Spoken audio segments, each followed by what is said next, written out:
Pranakasha live stream.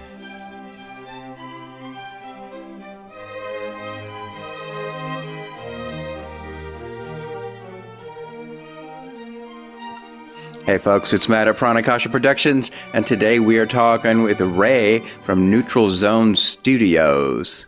And we are going to have a fun time because not only are we going to talk, we're going to do a tour of this fancy Star Trek set that he's in charge of. Well, thanks, Matt. Hey, everybody. I'm Ray Tesi. I'm the owner of Neutral Zone Studios. The studio has been around since about 2010. It started as a location for 12 years for a production called Starship Farragut. I moved to a larger location, which is what we're in now. And it was for the purpose of Star Trek Continues. If you're familiar with Continues. So Continues was filmed here. And we're going to talk about a lot of things, including construction and all of that good stuff. And we've done, including Farragut and Continues, we've probably done about 50 fan films here. Ours, since I took over the studio, is called Tales from the Neutral Zone, and you can find us on YouTube, and some of our stuff is pretty cool, so we'd love you to see that. So you're actually a character in your fan film? Oh, no, I don't want to be in front of the camera. Oh, except for now. I want to be, this is different. This is different. I'd rather be on the production side. Okay. That's where I feel comfortable. So I produce our own stuff, and sometimes I direct, sometimes I don't. Do you write the scripts? Everything. Do you write the scripts? In many cases, yes. Cool. I have a friend who's been my friend since high school, and I think you can tell that that's a long time. Let me ask. Here, we'll do a little quiz. What year do you think I graduated high school? Oh, no, don't do that to me. Just give it a try. I'm going to say, looking at you, if not the late 70s, the early 80s, maybe? Okay. Yeah, 1984. Yeah, see? See, I was hoping you'd say 90s because of this miracle. Oh, no.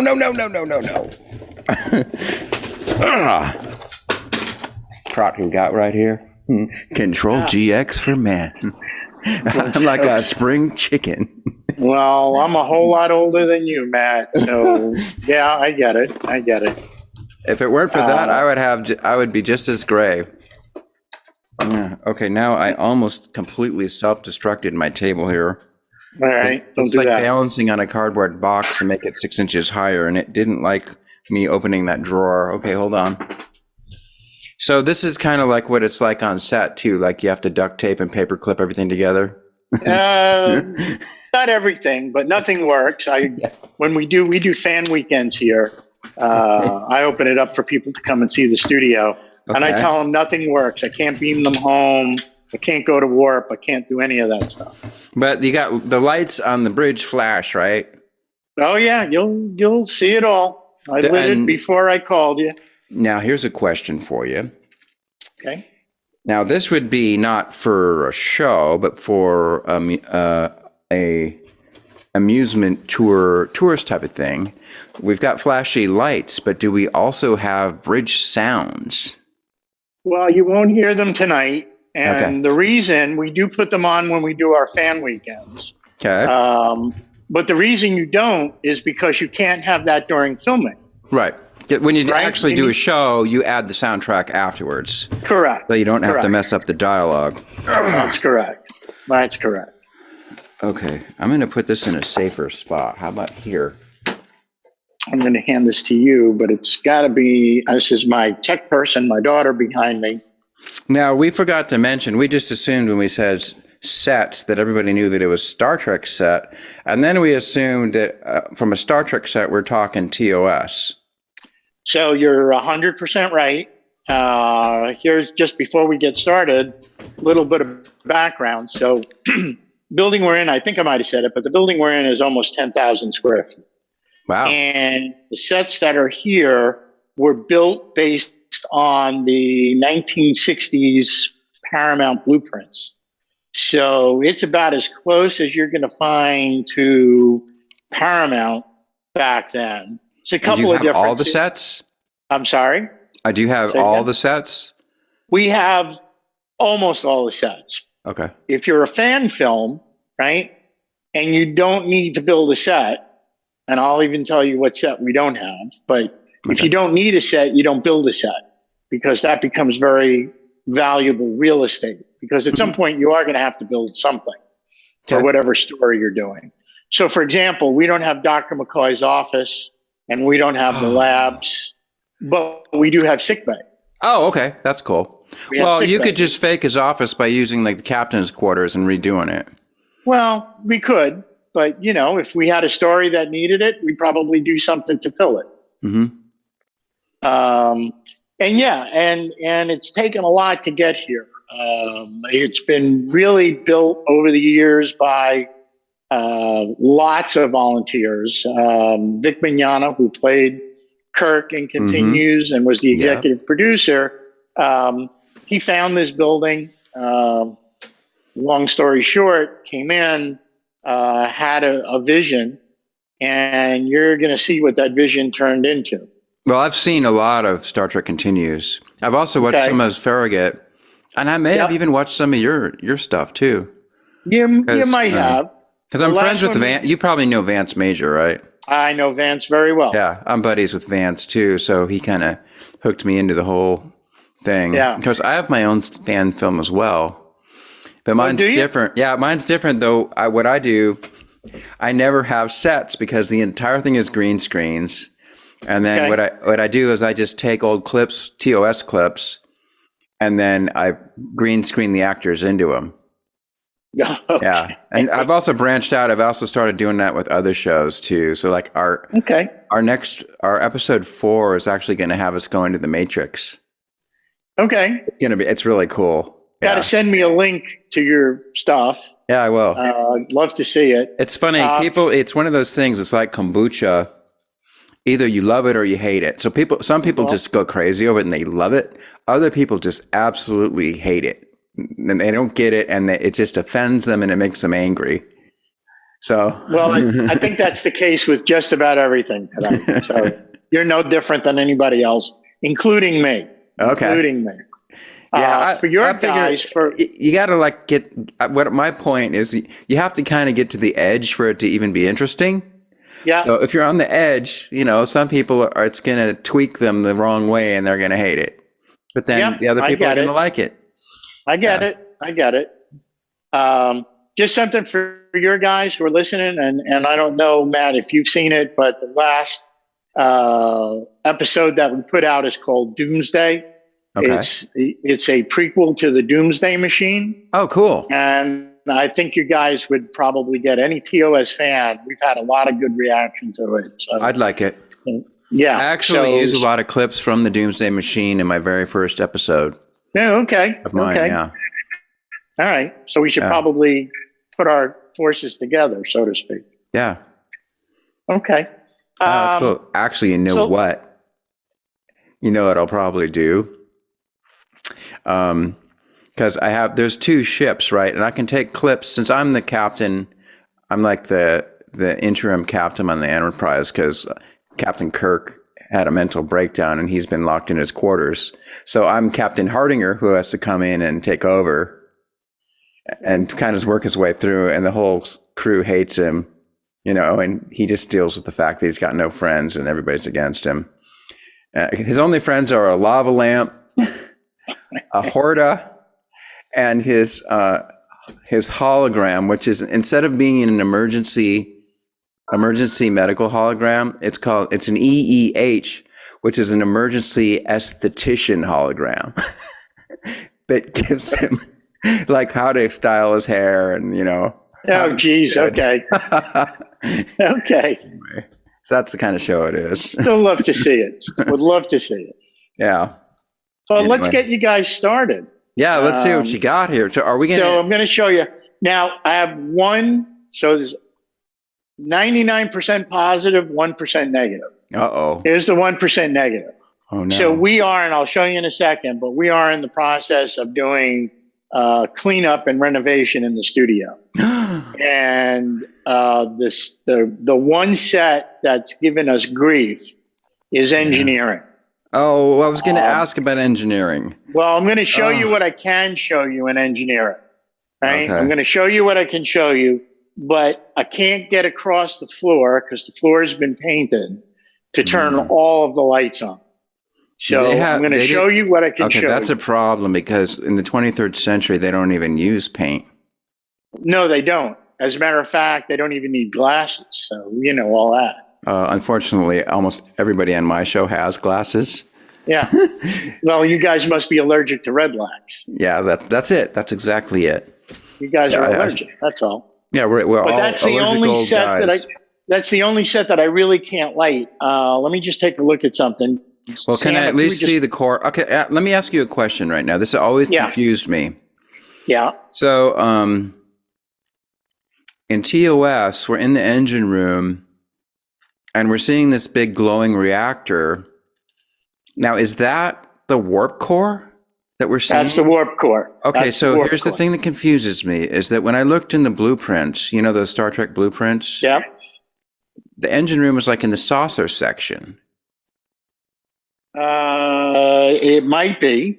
It might be. And it was like associated with the impulse engine. So I was always bugged me that the warp core would be way over there. Like, of course, later on in later versions of the Enterprise, the warp core is now down near where the struts are, so it can go up into the nacelles. Right. So, right. So the difference, I mentioned there's a couple of differences. One is that we don't have Dr. McCoy's office, right? Okay. The other one, when we're 10,000 square feet, Paramount was, 50,000 square feet. So you have to put things where they fit. So engineering is here, but when we get to the end of the corridor, you'll see the plate that shows you where engineering should be. It's just that there was no room to build it there. I have a question. Yeah. So you're trying to be as realistic as possible. So do you guys, do you have pigeons in the rafters like the real set does? No, we don't go that high. We are. How about, do you have a toilet that flushes and ruins your dialogue? Yes. No, not that ruins our dialogue. We've soundproofed it, but unlike the Enterprise, we do have toilets. Well, okay. That was my questions. Okay. So Sam, if you can see here, if you just angle down.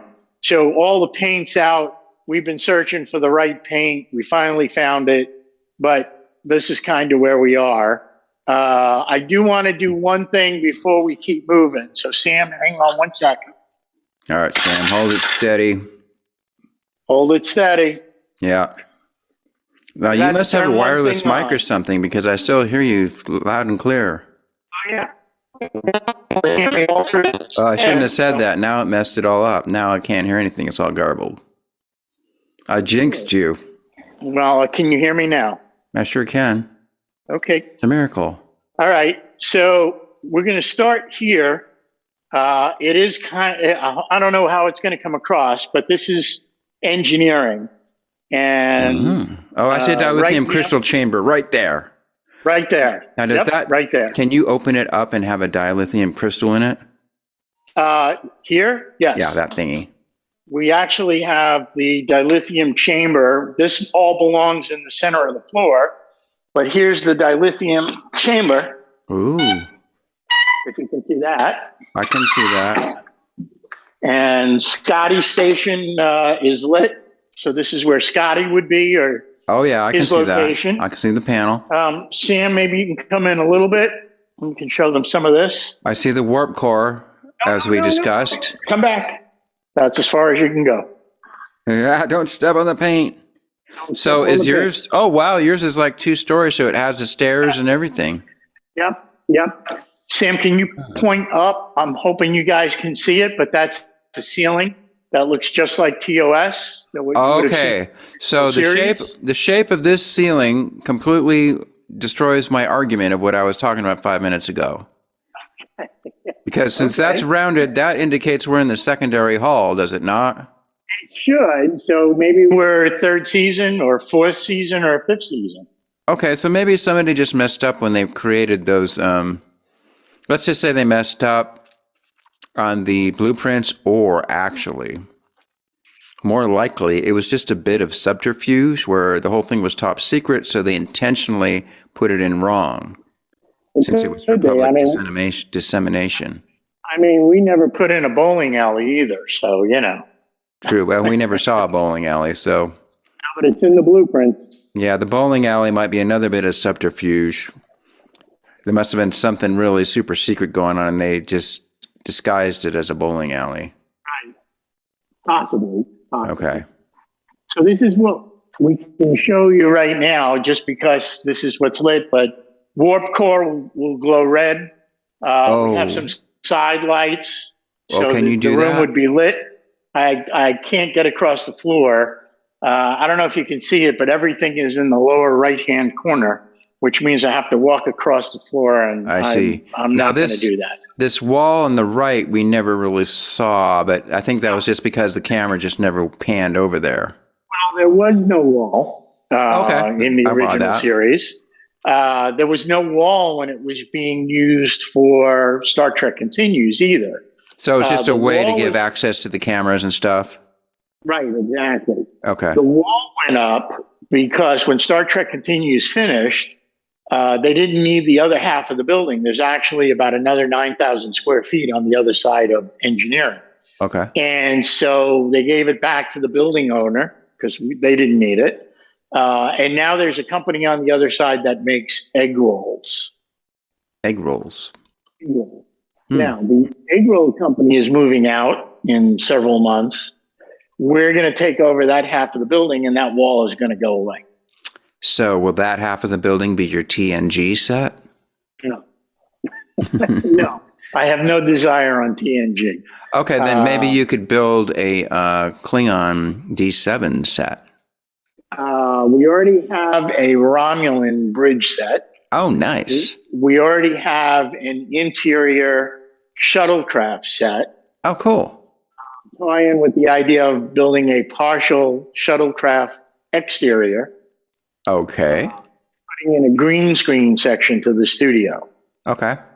So we're going to expand, but right now I want to get over there. It needs a lot of cleaning. It's got a lot of egg roll grease everywhere. So that has to be done. Egg roll grease. That's the worst kind. Yeah. Okay. All right. Is it hydrogenated egg roll grease or non-hydrogenated? I don't want to know. I don't get that close. Oh, okay. I had another question, but I lost it. Shoot. Okay. Nope. It just vanished. Sam, let's come up here. That's okay. So outside of engineering, we've got these double doors, Matt. By the way, awfully retro. Everything. We're going to just talk about a couple of things before we get onto this side. Okay. First of all, any production that films here, any production, signs a wall, and they put their mark on it. Everybody puts their mark on it. So that's cool. You've got some heavy duty actors who have been here. Can we zoom in on that possibly? Lou Ferrigno, yeah. Zoom. I don't know if you won't see it on this one, but Lou Ferrigno is here. Michael Forrest, who played the original Apollo. Oh, cool. He played the Apollo in the first episode they did. I saw that episode. It was great. Yeah. Erin Gray from Buck Rogers filmed here. She's on a wall. Nice. Lots of people. We actually even had, I'm going to ask Sam to follow me. What about George Takei? George has never been here. Oh, so they didn't use this set for that Mark Zickery episode? No. I believe they used the one that's in Ticonderoga, but you could probably see, hopefully, Nichelle Nichols on the wall. Oh, cool. Nice. She filmed something back in 2018 that we're very proud of and very happy to have met her. Yeah, that's beautiful. So we're going to come up here to door. Now, Sam. Oh, my question arrived. Oh, yes. It kind of came back from the ether. It beamed back in. Okay. My question is, how do you guys fund all this? A lot of it is self-funded. We do have a Patreon page, which is close, but doesn't really get us over the edge for things like, the building owner expects you to pay rent every month. I don't know why, but he does. So rent on 10,000 square feet must be pretty expensive in itself. It's palatable. I get about 2/3 of what I need from Patreon, and we don't charge anything. Our fan weekends, I want people to come and see it. I don't want people not to come because they can't afford it. Okay, so you guys are, somebody in your troupe is like independently wealthy then? Is that how it works? Not a chance. Not a chance. Okay. Not a chance. We go from month to month. We live on donations. And so people come here and we beg, borrow, and plead. And they usually give us enough to be able to keep the lights on for another month. Okay. That's how we do it. Well, I'll join your Patreon. And that's as honest as I can be. Okay, great. It's rent and utilities, and that's what we do. And the rest of it is all a labor of love for Star Trek from our volunteers. And they come here and give of their time, and I'll buy the paint, but they come here and clean the floors and vacuum and paint and fix things and build things, and you'll see some of the stuff that we built since I've been here. Cool. Okay. So back in the 1960s, if you can show that, you can see that this door is operated by a series of pulleys and rope. Right. And that's kind of the way they did it. We didn't have automatic doors. Star Trek had to invent the future. Right. What I heard is they even tried it with a pneumatic door, but it couldn't do it fast enough, so they finally just had to have somebody pull a rope. Well, I don't know that that's true, because I don't think they really had pneumatic. They might have had pneumatic pulleys, and it probably didn't work. The interesting thing is that there's a story that Otis Elevator came to the sets at Paramount and wanted to know how they got the doors to open, because they were looking to do that with their elevators. And they came over here and they pulled ropes. And they said, no. How do they open automatically? And they said they don't. Otis Elevator invented that first automatic door. Cool. So here we are. Sam, you come up in the front. Okay. This is going to take you into the main section. And hopefully you're going to feel like you're watching television. Please do not attempt to operate doors. That's correct. You got to be skilled to operate the doors.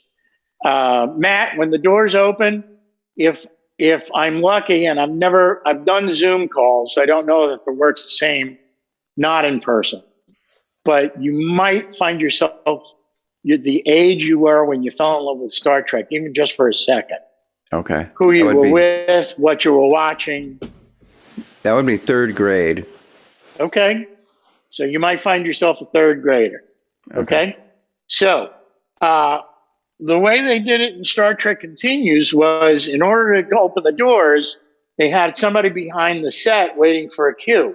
And, everything is so difficult, right? So the cue was to say doors. So, Matt, you're going to be the director. And when you're ready, you're going to give the cue.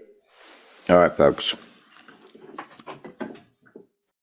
3, 2, 1.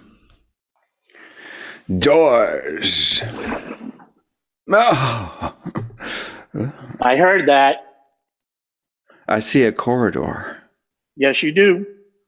Yes, you do. We're walking down the corridor right now. Walking down the corridor. And this is what you would have seen at Paramount. This is just what you would have seen. Again, with some restraints because of space, it's pretty much the way you would have seen it. Okay, I have a new question. Yeah. Is your bridge all fancy in that it's modular? You can take out modules of it and put them back in? You can. It's very difficult because of the space, but it was built to be modular. Okay, that's cool. Yeah. So just a couple of things. One is, remember, this is Hollywood, right? Yeah, sure is. So Star Trek, lots of people get spoiled after watching Star Trek for 55 years, right? And they look at stuff and go, well, that doesn't belong on that wall. That belongs on that wall. Well, that's not how they did things back in the 60s. They were trying to get an episode out every week. Right. So they didn't care if they moved things around. It just had to get a good shot. So things like this. Yeah, right? that's a pretty fancy looking lampshade. It's a fancy lampshade. That's all it is, right? But let's say I'm filming at the other end of the corridor and I need to fix the shot or make it look different. I just take this with me. Yeah, it's just lying there. It's just lying there. Yeah. That's it. That's it. So we'll come down here a little bit. And the curvature is because the main section was supposed to be round and it had to look like they were walking around the ship. Right. And we're in the saucer section, right? We're in the saucer section. And the other interesting thing about this format is that you can't see the end. So Smart. You can't tell how far down it goes. So you could keep using the set and making it look like you're in a different location. Mm-hmm.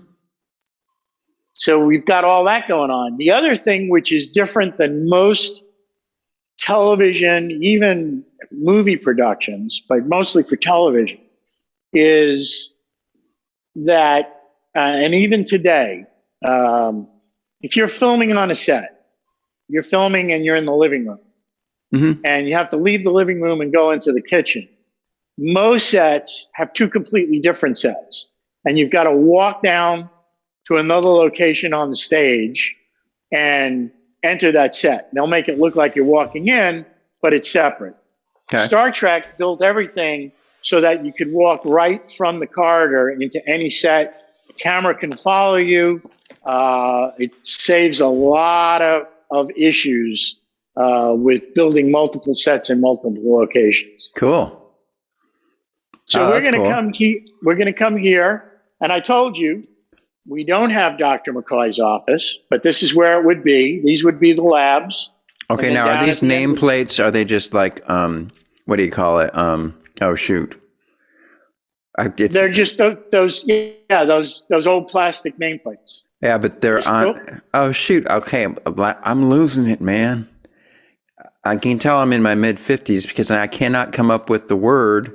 What's the stuff? Not duct tape. The other stuff.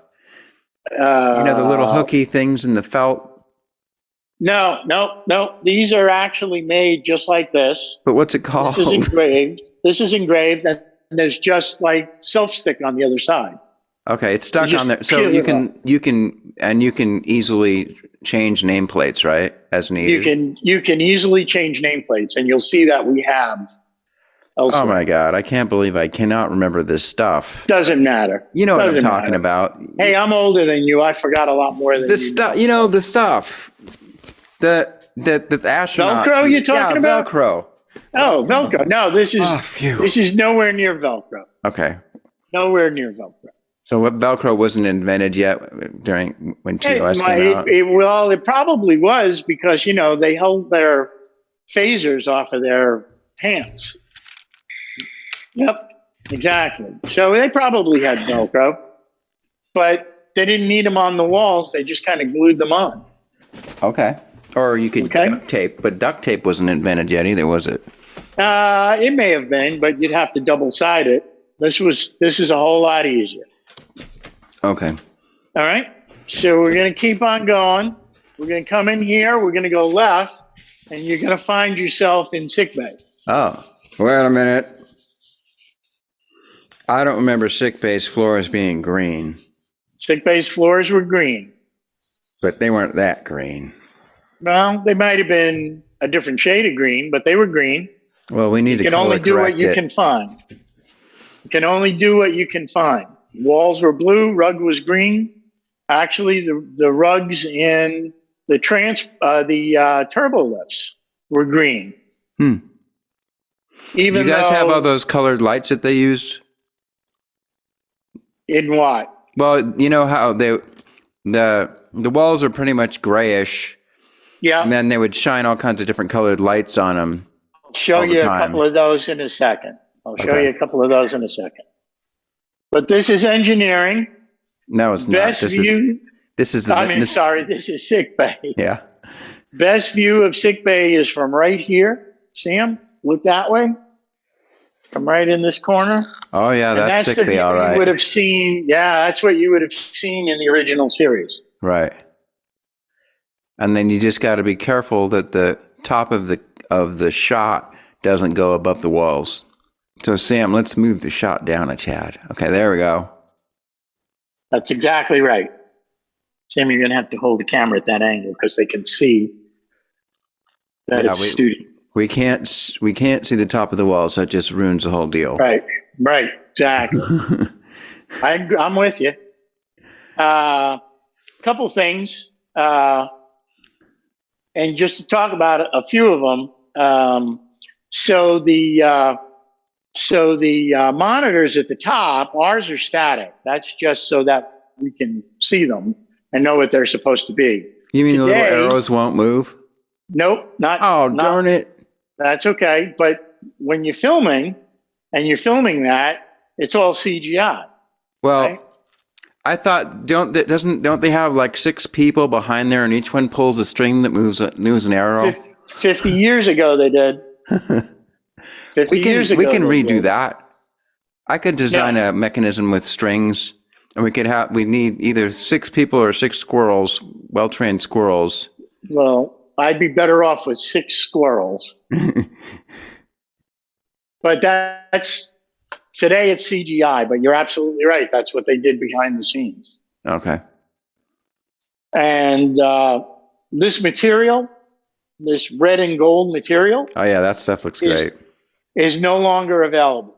How'd you get it? They don't make it.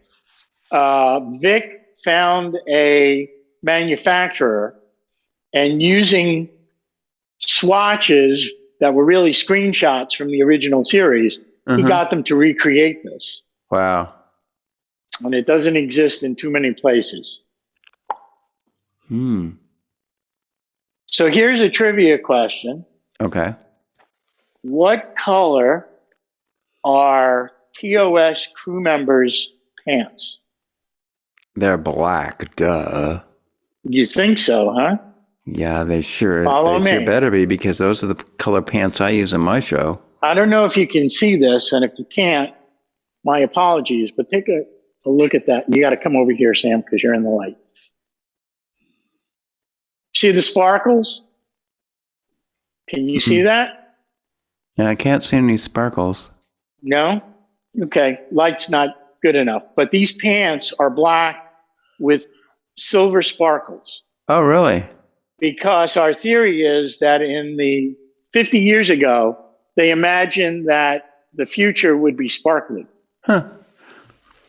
So there's sparkles in the pants, sparkles in the bed covering, and this material was everywhere in the original series. It was tablecloths, it was wall sconces, which you'll see.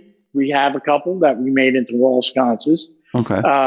So this was everywhere, and it was in different colors. You might have found them on Romulans.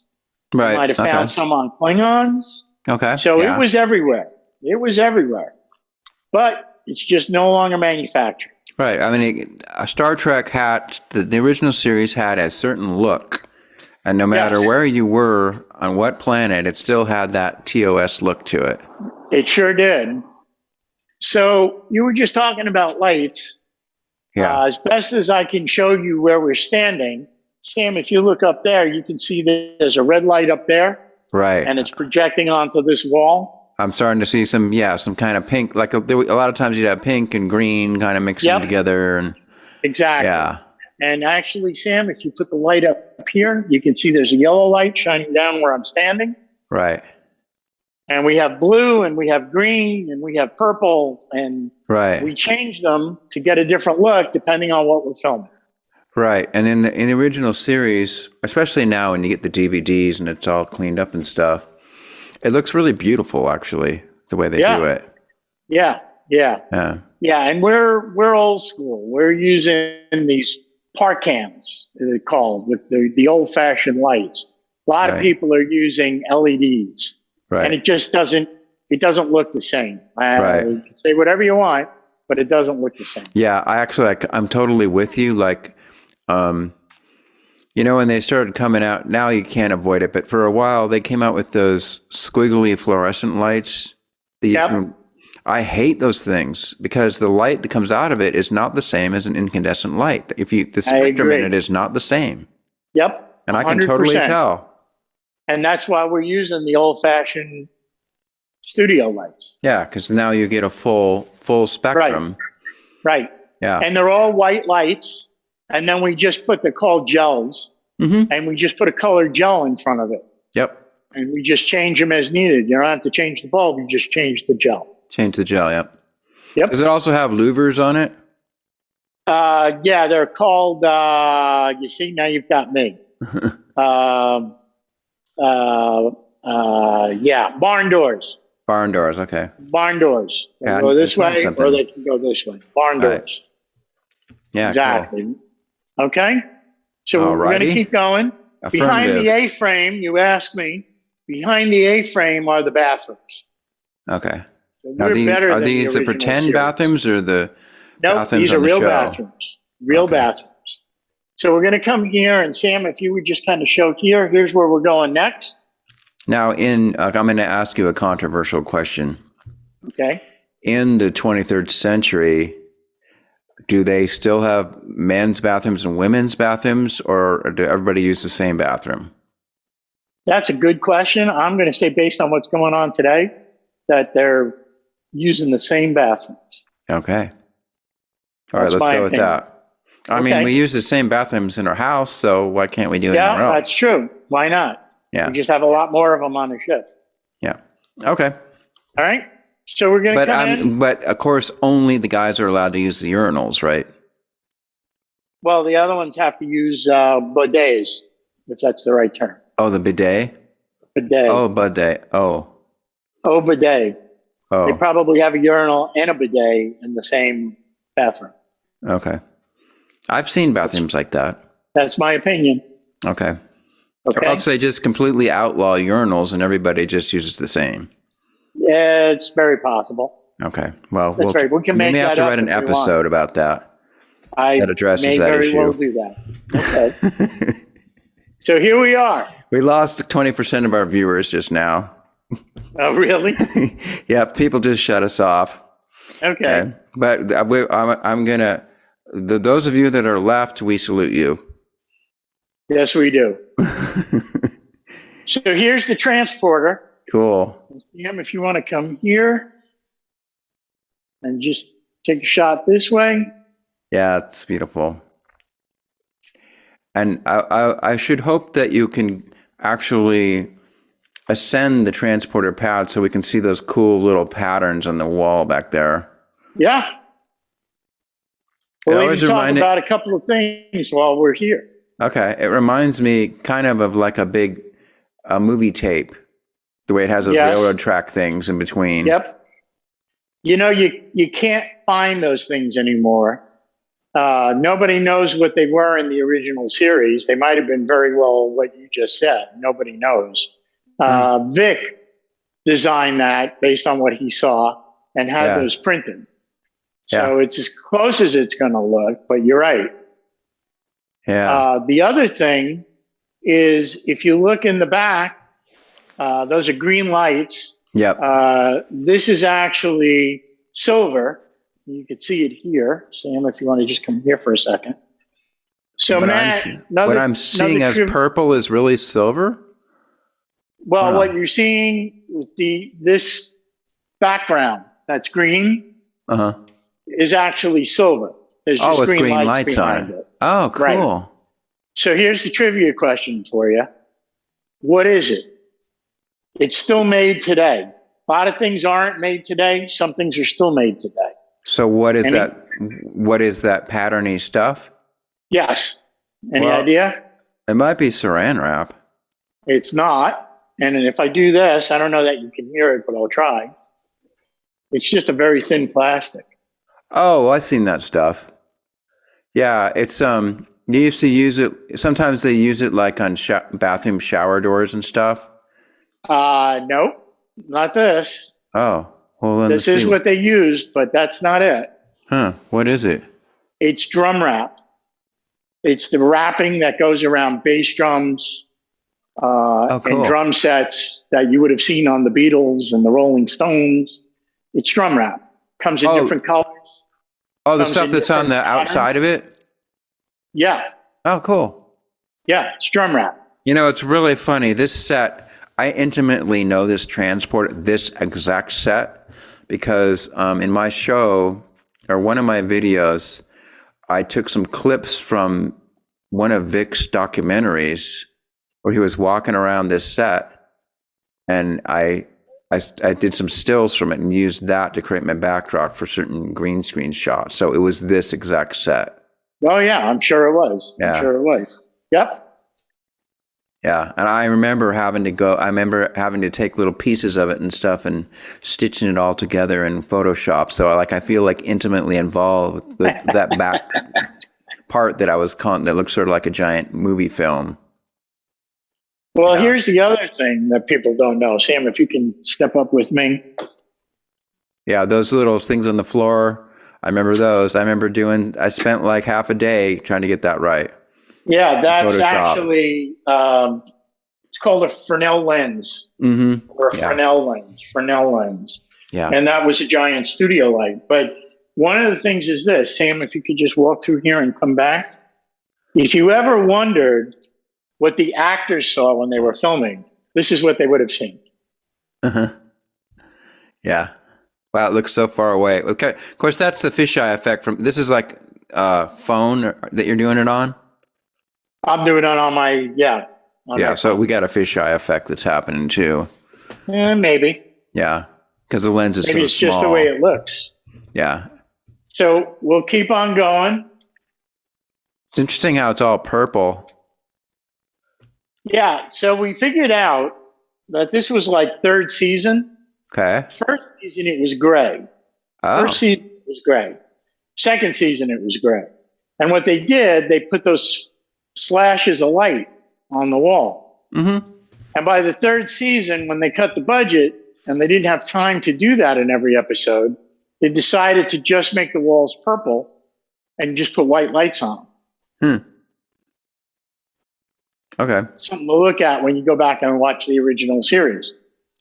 So we keep going down the corridor. And the next room we come to is the briefing room.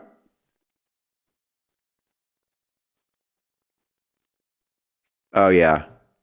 Come on in. So, Okay, now I'm wondering. So we're still in the saucer section. So Everything's in the saucer section. So we must be on an edge to where it kind of does a domey thing or something. Could very well be. Okay. Could very well be. So, first question for you, Matt, is what's missing in this room? Well, just a sec. Hold on here. Well, we're missing chairs for one thing. Missing chairs. We're missing chairs because just like in the original series, if you only film on one set at a time, you don't need 25 chairs. You need maybe a dozen chairs, and you just put them where you're filming and then put them back when you're done. So you got to steal some chairs from the bridge. That's exactly right. Okay. That's exactly right.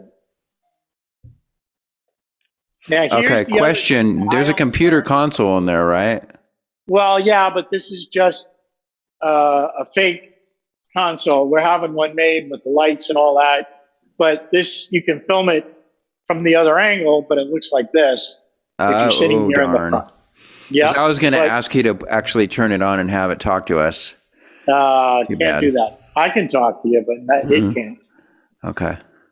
So from where you are, Sam, if you go here and maybe come around this side. This is something I only learned 55 years of watching Star Trek, and I never knew it. Look at the tabletop. Look at the tabletop. Yeah, it's wood, isn't it? It's wood. Does it remind you of anything? The shape? Ever wonder why this was so funky looking as a table? Well, let's see. Ha! So they cut that out of that A-frame. No. No. So Okay. here's the answer. Okay. So Roddenberry said that Starfleet was the Navy, Okay. which meant that starships were naval vessels. And Okay. they were named after, right, in World War II, the Enterprise, the Yorktown, the Constitution. And also, is there a USS Midway that's a starship? No, there is not. Well, darn it all. There is not. But Then that's okay. my Midway T-shirt is just completely out of place in this show. It could very well be, but just hang on to it. We'll write it into an episode. Okay. But if you look at the tabletop, it's shaped like an aircraft carrier. Like an aircraft what? An aircraft carrier.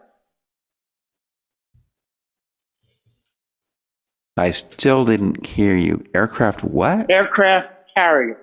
Oh, aircraft carrier. Okay. Yes. Shaped Maybe like I an should put aircraft my other...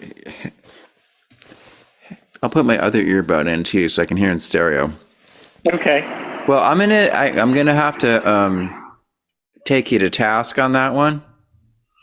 Because Okay, I mean it's flat like an aircraft carrier, but I don't see an aircraft carrier shape. I mean, I'm looking for two flight decks. Here's what flight decks would be where they belong, but you're not going to put them on the tabletop. Here's what you need to do.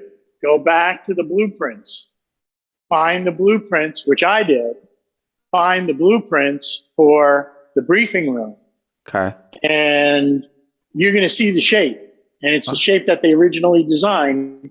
And look at an aircraft carrier. Look at the top down of an aircraft carrier. And you're going to see that that's exactly what it is. Okay, maybe we're talking about a World War II aircraft carrier where it didn't have that angled flight deck yet. Yes, that's correct. That's why I mentioned World War II. Okay. Enterprise, all of that. Okay, so I missed you on that one. Yep, that's okay. I stand corrected. That's because your other earbud wasn't in. True. So just, all these little the grading things. I love these gradings.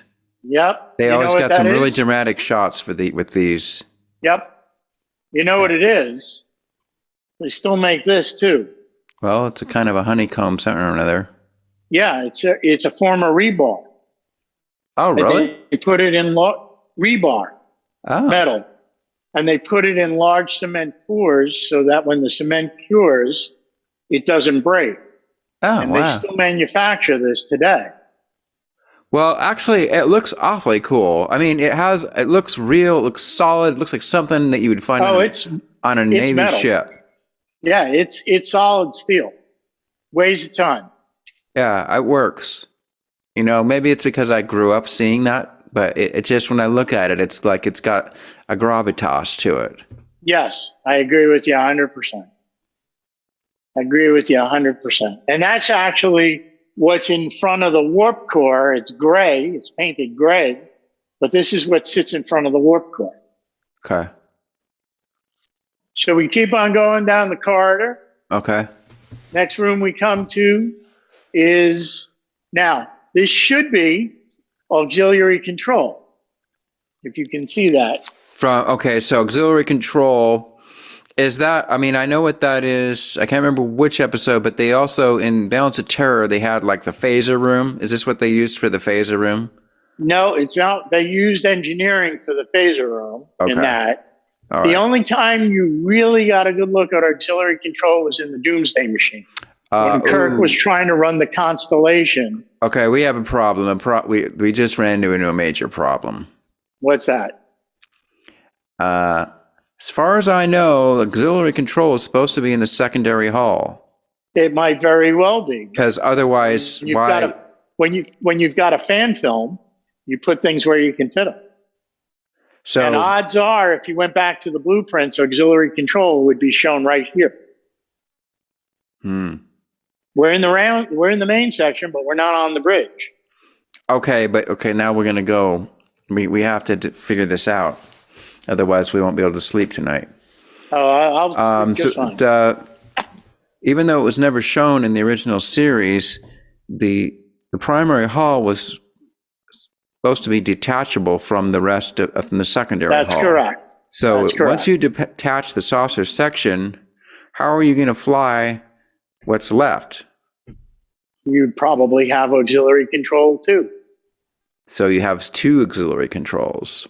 Well, if the bridge gets damaged, which it did in the Doomsday Machine, then how do you fly the ship at all without the controls? So you need a place to do that. And if you think of the Doomsday Machine, when they beam into this card, believe it or not.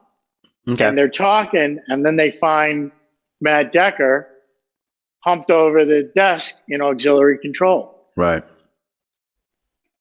Now, we did a fan film here about a month or so ago. So we didn't need auxiliary control. Remember, I told you there are lots of places that are swing rooms, or we can turn into other locations. So we needed a cargo bay. So this is a cargo bay now. Excuse me. For now. So Sam, you want to come here, and you want to look in this direction. Okay. This was the table in auxiliary control. Okay. But now this is the cargo bay. Great. All right, now we're going to talk about this for a sec. So it was pretty rare that we actually saw the shuttle bay. And what I heard was that for Journey to Babel, when Spock's dad appears in the shuttle bay, in fact, what they were just like in some gymnasium or something, and then they just put a quick facade set in front of it that made it look like they were walking through some turbolift doors or whatever. Yep. And then they put a shuttlecraft back there. But other than that, that's what the set really was. That's probably 100% correct. But this isn't a shuttle bay. This is a cargo bay. Okay. So the cargo bay is where you store materials. So how do those materials get there? People use dollies, or you can use the transporter. There's lots of ways for things to get in. Okay. Mostly just the transporter, I would say. No, that's fine. So this has to go back to being auxiliary control, but there's another fan film coming in, Dreadnought Dominion, who have done a lot of work here, and they want to see what this looks like before we take it apart again. Okay, they question. Have an idea for something. Yes, sir. So, say I'm in like season 2 of Egotastic Trek, and I'm like, hey, let's try something new. Let's try to do not all green screens. Let's try to go over to Neutral Zone and film some of it actually on a real set. So how would I arrange something like that? Well, on the website, there's something that says make your own fan film. Okay. You just have to notify us. Okay. Give yourself enough time that we can clear dates for you. Okay. And it's actually pretty seamless. We just have to make sure that, no one else is filming when you want to be here. Okay, question number 2, which is actually more likely. Suppose I'm like, okay, I got this all set up, but dang it, I can't find a clip that's got the part of the ship that I want. Could I call you guys up and say, could you guys take some pictures or even of your set and send them to me, and then I'll green screen all my actors into it? We could. Like that possible? You have to ask me nice. Okay. Okay. Now I just had somebody who I sent. We have a high res background of the bridge, and they wanted to make, and I use that to make a backdrop when I go on the road. Okay. And they wanted to make a backdrop, so they wanted to put the captain's chair in front of it. So yeah, it's all doable. It's all doable. Or probably, what might also be likely is you might just have me say, hey, can I come over on such and such a day, and I'll just walk around the whole set and film a bunch of stuff, It's with also no very actors in doable. it. Okay. Also cool. very doable. Yep. Okay, cool. Okay. So we are going to leave auxiliary control or the cargo bay. Now we're going to go right across the hall. Actually, I want to come back, and I don't know if you're familiar with this person, but I wanted to put this up. But you familiar with Grant Imahara? Grant played, he played Sulu and he Star passed Trek away. TOS. He was on Mythbusters too. Correct. Yeah, that's where most people know him. Yeah, and when he passed away, there was such an outpouring.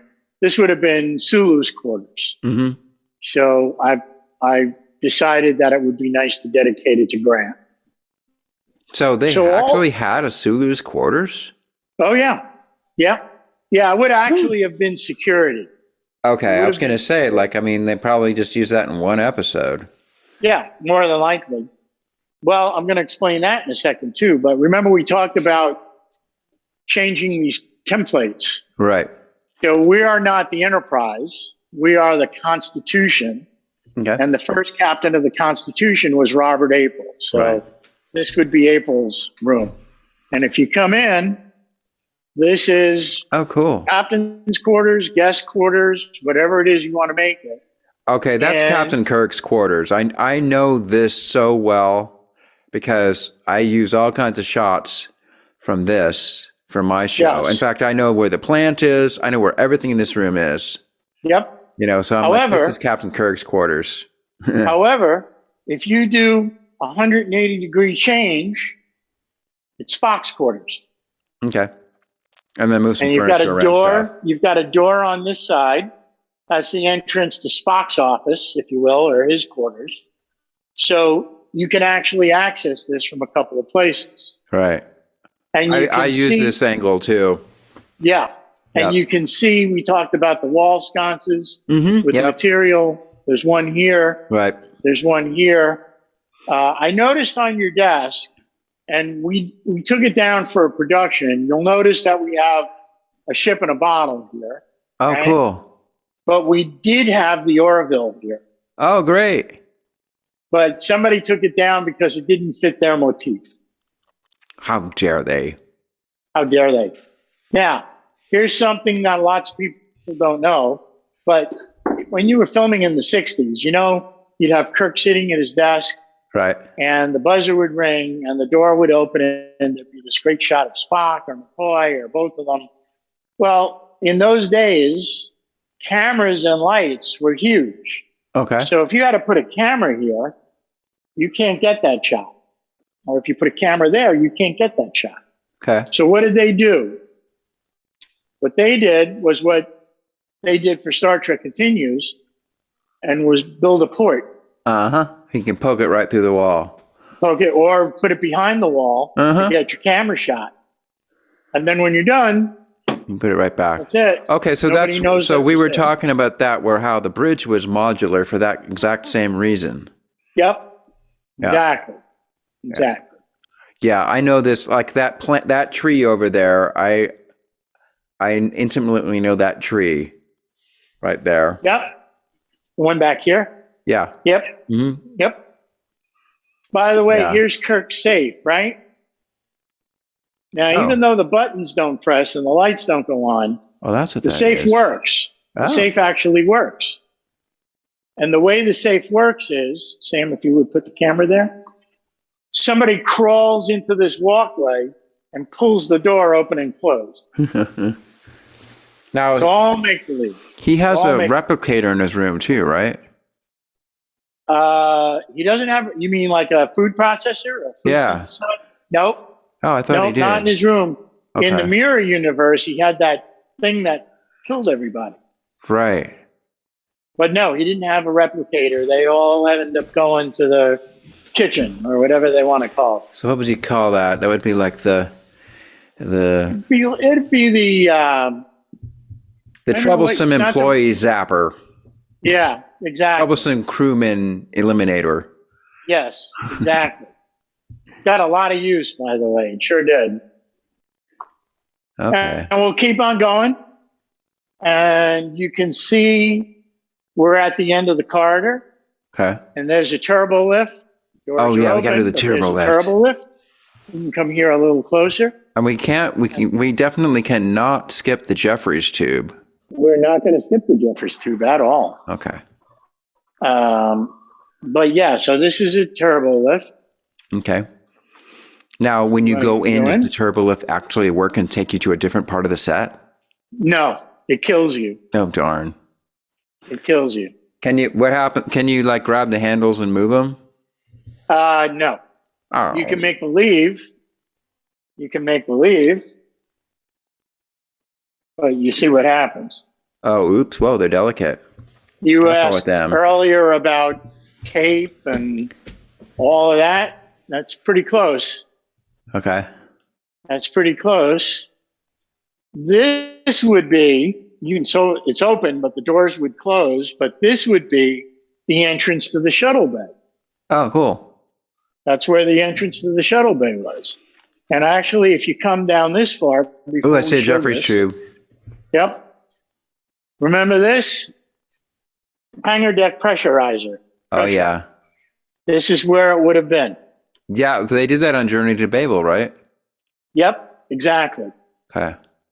So we will come back because you really want to see the Jeffries tube. Oh, yeah. So Sam, you could put the camera in a little bit. Yeah, climb on in. No climbing. You can't climb it? You can climb it, but it leaves all kinds of scuff marks. So right now we're leaving it just the way it is. Well, scuff marks would make it look even more real. Now you can see that the top is open. Mm-hmm. There's actually a platform up there, so you can film down. Right, exactly. Right? Yep. We've all seen it. Mm-hmm. Now you notice that on these pipes, right, they all have these designations. A79, there's a P12, RMM. They mean nothing. Those were just to make it look like they had some sort of effect. Well, there is Alpha one thing 79. that means something. Okay. There's one thing that means something. If you see this one here, it says GNDN. You see it? GNDN. You know what? Yeah. I used to know what that meant. Yeah. It was a joke amongst the crew when they were building the sets in the 60s, and they've actually been used on other productions, not Star Trek related. If you look closely, you might see them. And what it stands for is goes nowhere, does nothing. Yeah, got it. Yeah, that's it. Goes nowhere, does nothing. So here we are at the end. He's a real nowhere man. Exactly. So here's the brig, because you can't have a ship, a naval vessel, without a jail of some sort. So here's the brig. Activate the force field.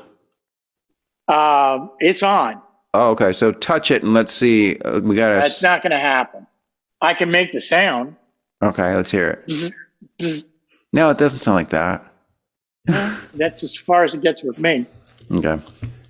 And here's the tri-ladder. And the tri-ladder. This was put in to make it look like there were more people on the ship. They would just have people walk up either side, and you could see multiple people at the same time. Mm-hmm. And as I mentioned, where it would have been located, up here you see engineering. Uh-huh. So this is where engineering would have been. Now, this is an open part of our area where our guests are, and we sell merch at some point. I'm going to do something. I'm going to take the camera away from Sam. Aha! That's how you fund this, by selling merch. Yeah. You'd be surprised how little that means anything. Okay, here we go. Are you ready? I'm ready. This is what you paid the big bucks for, Matt. All set? I'm ready. Oh, yeah. Oh, yep. I see flashing lights. Oh, yeah. I do see flashing lights. I see I see the rails. I see multi-levels. I see. Ooh. Yep. I see a view screen. The only thing, the view screen looks a little weird. Nope. The view screen is exactly made to. Oh, that'd be fixed. The view screen is actually made to scale. Really? So they must have just cut. They just cut around it when they actually used it. Well, actually, most times they didn't have that wall up. In fact, I put that wall in based on the blueprints. It was either open for cameras or green screen, so you can shoot a green screen, but it just was missing something. And that's exactly to the dimension of what the view screen would have been and the view screen wall. And we've had people who actually worked on restoration who gave us the layouts and actually came here and did it with us or for us or however you want to look at it. Okay, question. So why didn't you put either a blue or green screen inside that, since that's obviously what you would always do with it? Actually, for our fan films or our fan weekends, we have a projector back there. So we will project orbiting a planet. We have a couple of things that we can do. When it comes time to do a fan film, we just project a green light from the background, and it is a green screen. Okay. Good enough. Yep. Okay. And still needs a little bit of work, but okay. Now let's take a look. Matt, just a second here. I want to take a quick look at the navigation console, which you hardly ever see, but it had a little twirly thing. Let's see if it's got a twirly thing. You got to come here, Sam. You can't hear. I need you to come back around. Sorry, and just show Matt. It's actually called the astrogate. Yeah, the astro thingy. Yeah, the twirly thing. Yep, that's it. Yep. And you come here. And there's a timer. Does the timer work? There was a thing that said minutes and seconds. It's not plugged in. It's not plugged in. Hours, minutes, and seconds. And you can see that we still have a little bit of stuff to fix. Okay. But this actually does work. Cool. This actually will work. And a lot of these controls, these are rocker switches. And a lot of the rocker switches actually work. Okay. So if you just watch that. See that just went off? Okay, I have another very astute question. So, how did you get the chairs? The chairs, so there's an ace, I don't know what you want to call him. He's a DIY guy. No, I'm not talking about the command chair. I'm talking about just the normal old chairs. Yeah. So the chairs are actually called Burke chairs. They still make them today. Oh, okay. Right? But the Burke chair looks like this. Okay. So back 50 years ago, to make it look like the future, and now you've got a chair of the future. Okay. And then what they did was they put these triangular pieces on it to give it that futuristic look. Oh, cool. And that's it. And you had to custom make the additions for each chair? That's correct. And that was done for continues. Nice.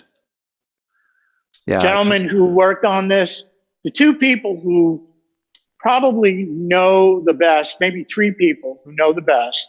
The gentleman, Will Smith, not the Will Smith who knocked the heck out of Chris Rock. Not the slappy Will Smith. Right. The other one. He did a lot of restoration on some of the original sets that are now in museums or on display. Another gentleman, Ralph Miller. Ralph is the one who, based on the blueprints, actually designed the view screen wall, plus lots of other stuff. He's also a great sound guy. When you're doing, post-editing. Right. And the third gentleman is Dave Arlen. And Dave was just featured on a program on MeTV as having the most Star Trek memorabilia. And he's got things like, if you put your down here, he's got the original piece that was under this arm on the original series with working buttons and lights. Did you see Adam Savage's show where he made his own command chair? Yep. Yeah. That was really cool. Yes, that was really cool. But he's got lots of memorabilia, and between the three of them and Vic and I, we hopefully can make everything look the way it should look. Okay, question for you now. Now I'm really getting into it. So the lighting looks a little dark to me. So do you guys have, I mean, above the set, do you have, can I adjust the lights and get it, like if I'm like a real stickler, is it possible for me to light this the way it's lit on the show? There's a light that's out on the right. Okay. Right? Because remember, this is lit for a fan weekend. It's not lit to be filmed on in this particular configuration. So then really, you've got a light on, you've got a light out, you've got a light on, you've got that. And then we actually have two other lights that we put on top of the view screen wall, which we would then project this way and light up the captain's chair in the background. Okay, so like in a real quote, real show, wouldn't they have like rails or something above that where they could move lights around as needed and stuff like that?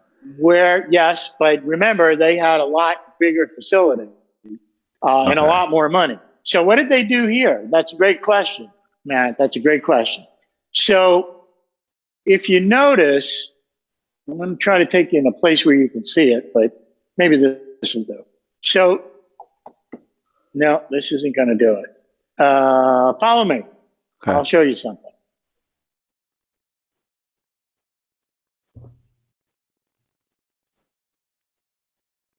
So, here's a good example right here.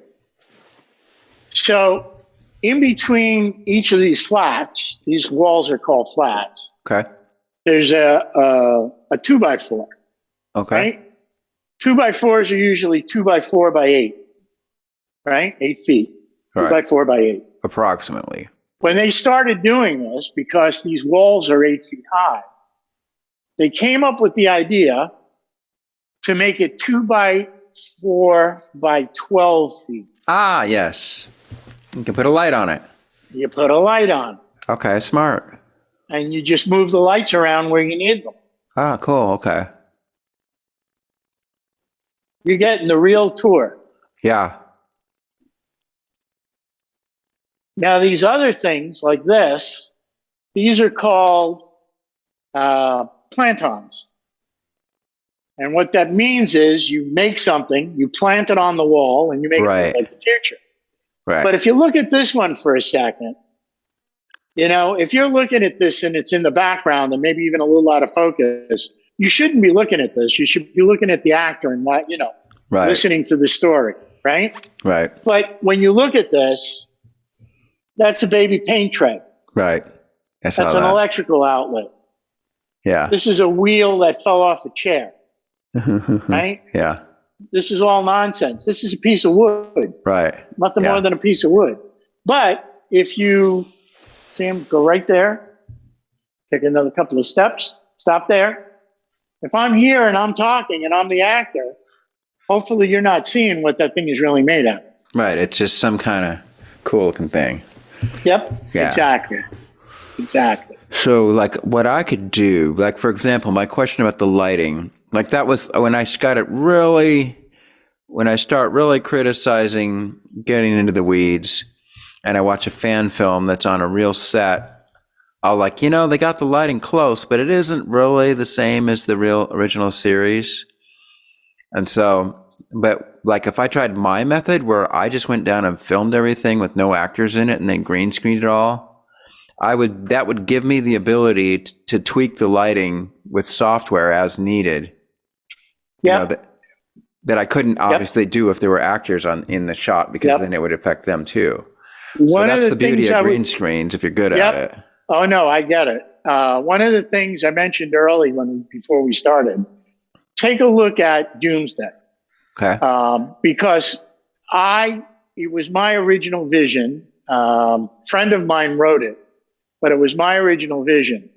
And my vision was to make the constellation look like what you saw in the original series. Okay. And I think we came close. It's hard to make it, 100% accurate. Right. But we had pipes hanging down here by the turbo lift. And when people were running out, the auxiliary control the doors were kind of ajar, and we had pipes hanging down into the hallway and the corridor. And it really looks a lot like what you would have seen in the original series. Okay, so this Doomsday, so basically your episode depicts what happened before the Doomsday Machine episode begins. That we see on the original series. How did Decker become the last man aboard the ship? Wow, yeah. And, there's a lot of flaws in that, because, they just talked about it. Mm-hmm. Right? I beamed them down, right? Where's your crew? They're on the third planet. There's no third planet. Right. Well, if you've got a thing that is killing planets, why would you beam your crew off the ship? So you got to come up with reasons why things are plausible. Mm-hmm. So hopefully we were able to do that. Mm-hmm. Okay, now you bring something up. So, because of budgetary and technological challenges in the original series, there were a lot of times where they didn't show something with special effects. They just either Spock looked into his viewfinder and described the whole thing. Yep. Or somebody describes it or whatever.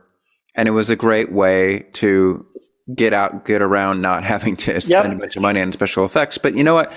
But in a sense, it almost is more dramatic to me, because then it puts that thing in your imagination, kind of like a radio show. Yep. And for me, it's almost more powerful than that, than if they actually did use special effects to show it. Yeah. So in Doomsday, my post-production editor, Josh Erlin. Uh-huh. Oh, Josh Erlin. Actually, I know him. I actually interviewed him on Pranakasha Productions. Yeah. Okay. Yeah.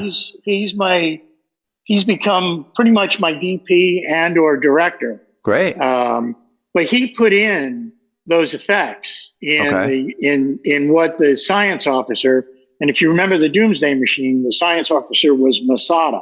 Mm-hmm. So we created a new character called Masada. Mm-hmm. And it showed what he was looking at, the Doomsday Machine when they come upon it, and the interior of the machine as they could actually try to see it.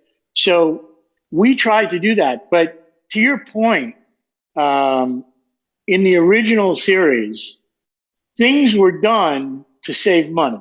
Everything was about money. Now, Stan Films, we don't have a budget. So we do everything on the cheap. Right? We do everything on the cheap. Of course, now we got fancy software that can do stuff cheap that if you're good at it, it looks good. Exactly. Yeah. But in the original series, they had to do all this stuff with practical effects. Mm-hmm. So the doors that open and close automatically, that was done because they realized that, believe it or not, it wasted too much footage for somebody waiting for the door to open to the turbo lift. And you can actually see that in Where No Man Has Gone Before, where Kirk and Gary Mitchell get to a turbo lift, they push the button, and they have to talk. And they realize they just want the actors to keep moving. So they came up with this idea of automatic doors. Mm-hmm. Same thing with the transporter, right?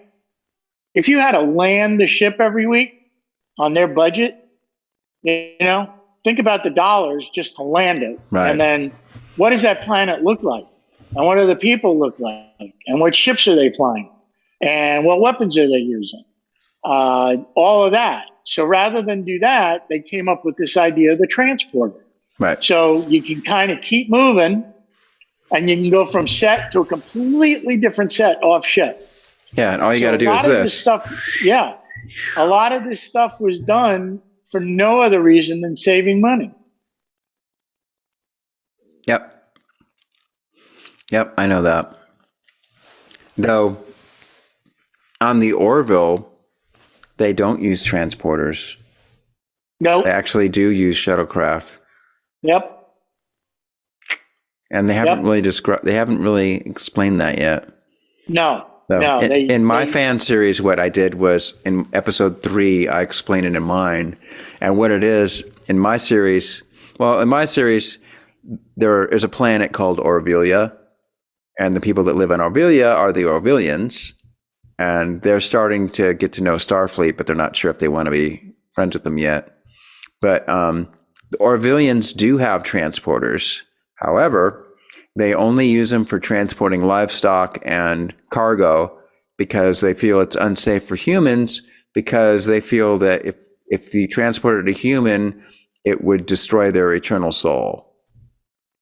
Oh, that's an interesting take on it. I thought you were going to give me the Dr. McCoy reference that he just doesn't want his molecules scattered all over the universe. But I like that as an angle. I think Dr. McCoy even said that either in TOS or in a TOS-based book, because I thought I took it from him, where he wondered whether he was still the same person or not after being transported, or whether his soul was gone. He said something to that effect. That's an interesting angle. I really like that. Yeah. I haven't heard that before. Yeah, so that's why there's no transporters on the Orville. Yep. In my universe. Got it. Yeah. Got it. So that's our set. That's our set. It's amazing. And for your viewers, you guys, we are located in Kingsland, Georgia. Kingsland, Georgia is about 25 minutes north of Jacksonville Airport. So it's a hop, skip, and a jump for a lot of people. How close is it to Atlanta? It's about 4 hours from Atlanta. Oh, dang. It's about 4 hours from Atlanta. Because I just interviewed a couple of actors who live in Atlanta, and I'm like, maybe I should visit you guys in Atlanta sometime. And they're like, yeah, come on over. So yeah, we're about 4 hours, but just less than a half hour from Jacksonville. Florida? Jacksonville, Florida. Okay. Right, we're on the very southern tip of Georgia. And as I mentioned, we're a not-for-profit, so there's no charge to come and see the studio. We want you to come here as a fan and kind of live the dream, or, play Star Trek, however you want to look at it. But you have a donation box, right? We have a donation box. We have a Patreon. We have a calendar with the dates of our fan weekends, and that's at neutralzonestudios.com. Okay, we'll put all these and there links. Are links in the description. We're going to put all that stuff. Yep, that's great. Yeah. neutralzonestudios.com. There are links to our support us pages, like Patreon, like PayPal. There's information about making your own fan film. There's a section on other fan films that have been filmed here. There's all kinds of links on that page. So, plus the calendar, so you can see when we have these coming up. Right now, we have dates that go through the end of 2022, but we already have projected our dates that will go through May. Now, we don't have air conditioning in the building. That was my question. Do you guys have air conditioning? No, we do have air conditioning that went in, but it's not doing what it's supposed to do. Do you have heat? So we will have air conditioning. How about in the winter time? Do you have heat? No heat, but you know what? It's not so bad. We filmed here in January and February. December's a little iffy just because of the holidays. But January and February, you sometimes have to walk around with a little bit of a parka. But once the lights are on, it gets very warm in here. Okay. Has Vance filmed any of his stuff here? Vance filmed a little bit of his stuff here right when I opened up in 2018. Okay. But Vance films on his cell phone, and he almost doesn't care where he is. Right. I mean, he's got his own kind of set right in his house, too. Yeah, exactly. And he's got some of that stuff you described, where you like a paint thing with spray painted on and Velcro it to the wall. And anyway, exactly. In fact, I even sent him some stuff for that exact purpose. I bought a laptop, and it had all these cool little pieces of packing material in it. I'm like, hey, Vance, you want this? So I shipped it to him. Good. I'm looking forward to seeing it on the wall someday. Right now, but one thing he's saying that he's ending his career as a fan film guy and wants to go to lead a normal life now.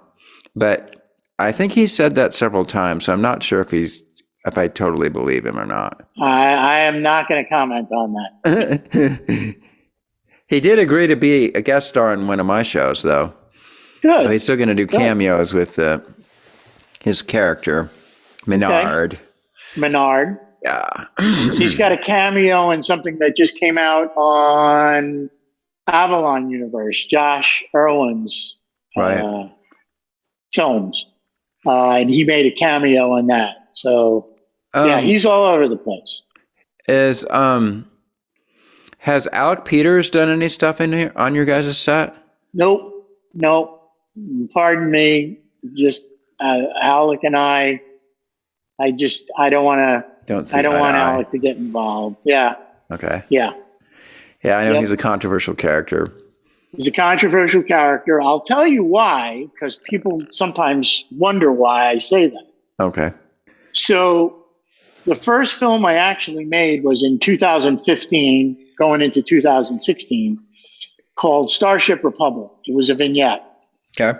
And it was filmed at a place called Starbase Studios in Oklahoma City, which no longer exists. Anywhere near Tulsa? I couldn't tell you. Okay. I couldn't tell you. It's in a square state. That's all I can tell you. Okay. And right when I was getting ready to do an Indiegogo crowdfunding campaign, everything hit the fan with CBS and Axonar and the lawsuit and the guidelines and the whole thing. And I threw a fit.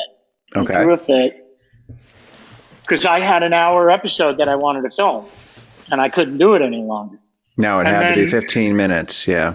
Well, you can do 2:15, so you can do 30 minutes, which I actually remember sitting in my living room thinking about it and saying, if the Twilight Zone could do it in 30 minutes, I could do it in 30 minutes. Okay. But when it came to... And Lower Decks does it in 20 minutes. Yeah. I mean, I do them now in 15. I can't tell you a story in 15 minutes. Okay. Well, I know there are longer stories. I'm not going to say that. But when it came to Alec way back then, I couldn't side with him. I couldn't, for lack of a better term, Matt, I couldn't get in bed with him as a fan film. And here's why. Okay. Let's forget about all the crap, because we know everything that's on the internet, Matt, is true, right? Everything's true. Yeah. Nothing's fake. Nothing's fake. However, the one thing that you could at least put your hand on is that it split the Star Trek community almost in half. There's many people who loved them, hated them. And I was just starting out. Okay. And I said, I can't get involved with somebody who could cause me to lose half of my fan base. Okay. And that's the reason that I've always maintained I just don't want to work with him. I don't. Just for that. Because if I side with him, if I do something with him, it's possible that people are going to get angry with me. And now that's about as honest, a reason as I can give you. So have you actually met him or talked to him? I've spoken to him several times. Okay. Because I'll tell you the truth. He was, I interviewed him on my channel twice. So I've had him, and we've done 2 big, long interviews like this. So I've gotten to know him a bit. Yeah. And I can tell already. Listen, I mean, he speaks his mind. Yep. And he's definitely got his opinions, and he's willing. In fact, I'll even tell you this. In the first one we did, he really started trash talking one of his editors. And then I told him, are you sure we want this on the show? Sure you want this in the interview? And he said, it's okay. But actually I edited it out because I thought it was just too over the top. That's good for you is all I can say about that. Yeah. Good for you. I mean, I have nothing against the guy. A lot of things were said about me, and you can go back and look them up. I don't even want to relive them. Okay. But me, you know what? I want to be neutral. Okay. I just want to be neutral. Well, okay, so let's go there a little bit. So what do you think of J.G. Hertzler? I met J.G. once a million years ago. I don't know the man, really. Okay. I know a little bit of his work. I don't know a lot of it. But no, I honestly don't have really any opinion. I just don't know the man. Okay. Well, I interviewed him as well too. The reason why I ask is because he's one of the actors, one of the bigger name actors that Alec uses an action R. Yep. And Yep. I also met him at Star Trek Las Vegas last summer, and he's just a total kick. I love him. I think he's great. Oh, he's a pisser. At the time I met him, he was just, hey, there's nothing you could say that was serious. Yeah. So, and I think that's just, he's got that attitude, so he's willing to just jump into the fire and be part of Axonar just for the hell of it, you know? Yeah, probably so, which is cool. Yeah. And actually, I guess I have to say, I'm about to be in a fan film by Vance, one of Vance's films, where I'm a star. I'm one of the stars in it as Captain Hardinger, and Alec is also in it as Garth. So we're both in it, but of course, we both did it on green screens from our own set, so we never actually interacted. But anyway. And so, well, that's cool. And I totally, of course, my attitude about the guidelines is I completely ignore them because, as far as I can tell, nobody's following them. You know. Well, here's the thing. So you make a statement. I'm going to give you my opinion. Right. So, yeah, I think first of all, and this is just my opinion, CBS, Paramount, wherever they are now, has probably turned a blind eye to the guidelines and fan films because they're making a fortune of money on Strange New Worlds and Discovery and all of that, right? Plus, the fan films are free advertising, so why would they want to shut them down? Well, you would think so, but still, you know, you've got to watch, you know, their IP and all that, and I get it. And that's all fine, right? That's all fine. I sometimes feel that I have a target on my back. Mm-hmm. So when I make a fan film, I'm looking at the guidelines. I'm really looking at the guidelines, and I'm trying to stay as true to the guidelines as I possibly can, just so nobody can point a finger, you know? But I agree with you. Guidelines almost went out the window. I mean, because if you try to follow them, they're awfully restrictive. You know? Not really. I mean, number one, you have to do 15. You can't do a series, supposedly. You can't only do a series, but people are doing it. Yeah, people are doing it, which is fine. So, well, remember that the guidelines have been around since 2016. Right, and the thing is, from a legal point of view now, they're not enforcing it. So, I mean, legally, since they're not enforcing it, that means that they can't now. Now, well, it's not that they can't. They probably won't. It's not that they can't because they could do anything they want, right? Right, and then you'd have to go to court, but you could probably defend it. It would cost you lots of legal fees. But just from that point of view, and that's part of Alec is a lawyer, right? Yeah. So he knows how he thinks like that, and that's why he went up against him.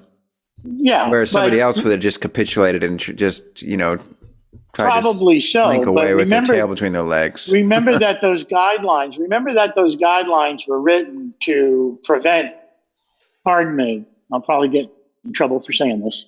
They were made to prevent another Axonar from happening. Right. Somebody raising $1 million+ and saying it was going to be the best Star Trek fan film. And that was in a time when, CBS was in flux. They had nothing going on with Star Trek. Well, the stuff they made, I mean, the original Axonar was really good. And then the little 3-minute thing they did with Spock, the Vulcan thing with, what's his name? Darn it. Gary Graham, probably. Yeah, Gary Graham. Was really good. It was all green screens and stuff, but it was really well done. It was all green screen, yeah. Yeah, and the makeup the makeup and the costumes looked great. So, I mean, it looked really good. Yeah, I mean, I have no, whatever. Everybody, the one thing I've discovered, I mean, if you think about this, and then I'm probably getting to the end of my phone, but if you think about this, I was talking to somebody not too long ago, and we were talking about Star Trek fan films and Star Wars fan films, and just think about it for a second. There are probably thousands of Star Trek fan films.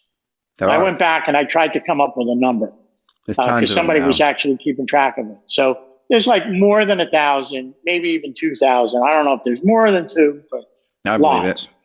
No other series can say that. No other series can say that. So what does that indicate? Well, I'll tell you what it indicates to me. That Star Trek is a medium where people can tell their stories, whether or not they want it to be Star Trek, whether or not they want it to be something else. They have a story. They want to tell it. Star Trek allows them to do it. Exactly. And that's my feeling. That's my feeling. That's my experience. Like once I started doing my own fan series, the first time I just did it for the hell of it. I don't even know why I decided. But then once I did a couple episodes, I suddenly realized, you know what? I can tell any story under the sun using the Star Trek universe. It's a great medium to really do exactly what Star Trek did, like social commentary, the human condition and everything. You just put it in a Star Trek world and you can do anything. 100%. 100%. So, and that's how I feel about it. And people use it for that, whether or not they film it on their phones in their basement, or whether they're able to get to a set and film it on a set, or green screen and then green screen in their CGI. It doesn't matter. They're able to tell their story. Yeah. Yeah. And it clues, and the thing is, it's that built-in fandom, and it's got, since it's so ingrained in people, like people like you and me, people our age, it's so deeply rooted in our psyche that when you invoke Star Trek, especially the original series, it's got all this. It just triggers all these emotions for you, and so once you got that going, then you put your own story in it. You have the possibility to tell something actually really powerful. Exactly. And that's the goal of anybody who wants to make a fan film, in my opinion. Yeah. And Star Trek allows you to do that. Yeah. Yeah. I agree. Yep. Well, hallelujah. Oh, this was a great interview. Thank you. I appreciate it. So for sure, I'll also put links to your fan film. And and then are you on Twitter? I am on Twitter. Okay, maybe that's how I found you. I think maybe that is how. Did Possibly. I DM you or something like that? I'm on most social. Okay, so we can also Twitter. We can communicate. I'll send you a link to my show, see if you like it. Okay. Yes, please. And if you need anything else from me, Matt, feel free. But somewhere, where are you located? I'm in Seattle. Oh man, you're a million miles away. Yeah, but I mean, we got airplanes. That's true. Get on the airplane we'll have to get a working transporter. Yeah, yeah. Do you ever go to conventions? Like, have you ever been to Star Trek Las Vegas? I've never been to Las Vegas. A lot of the stuff that I've done, it's local. So, MegaCon Orlando, MegaCon Tampa, Florida SuperCon down in Miami. I've kind of been all up and down. I will be at the beginning of September.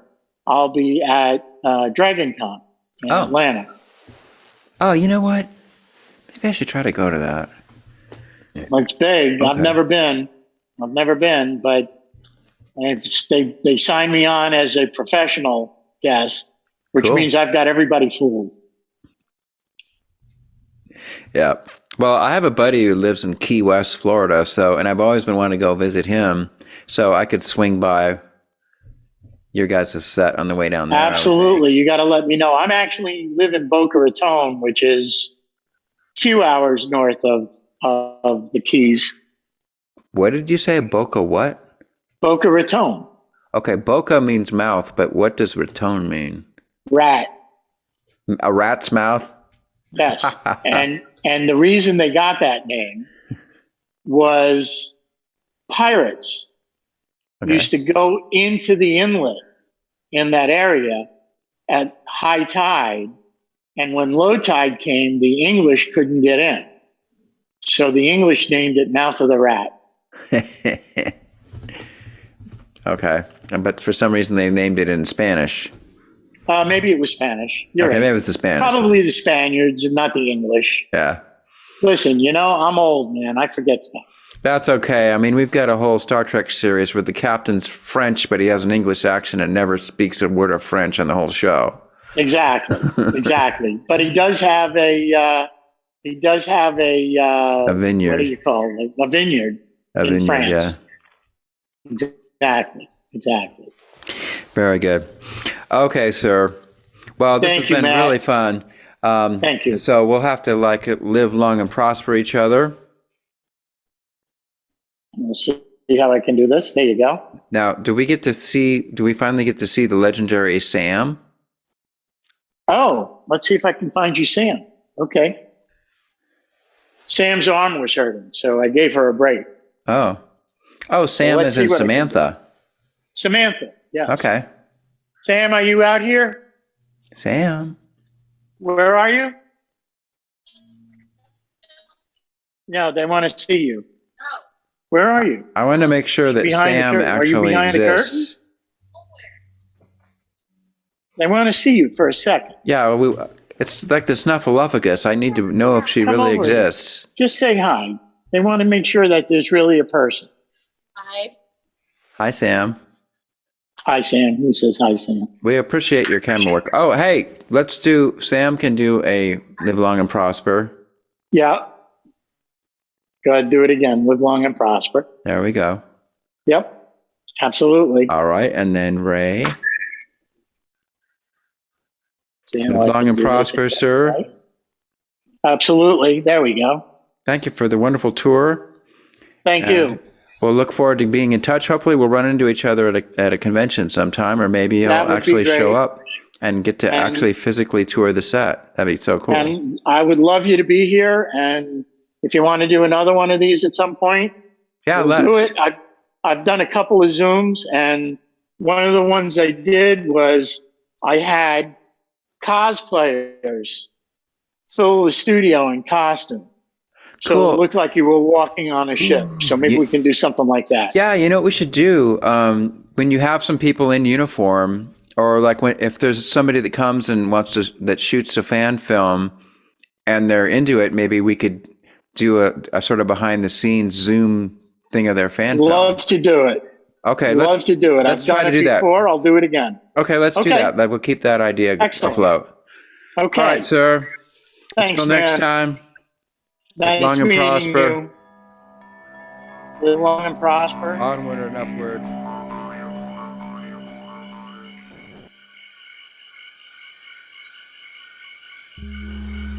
Pranakasha Production. Fantastic creations emerging spontaneously from the space of life. For the benefit of all beings everywhere. We gotta